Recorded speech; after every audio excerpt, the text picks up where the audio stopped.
identidad. Así es una Aymara contemporáneo, baila entre el pasado y el futuro extraño. Charango, canta mi historia en sus manos. Así es una Aymara contemporáneo.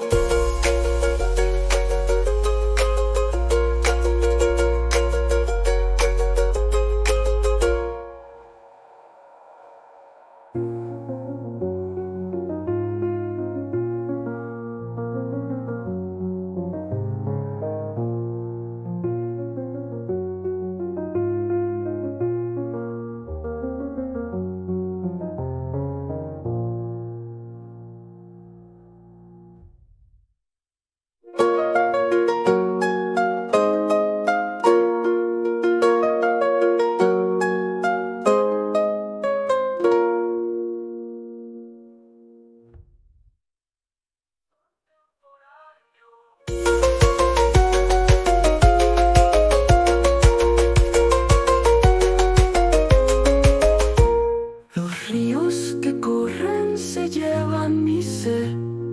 La zampoña grita lo que no puedo ver.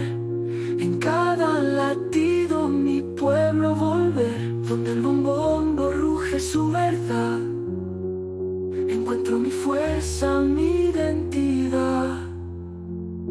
Encuentro mi fuerza, mi identidad.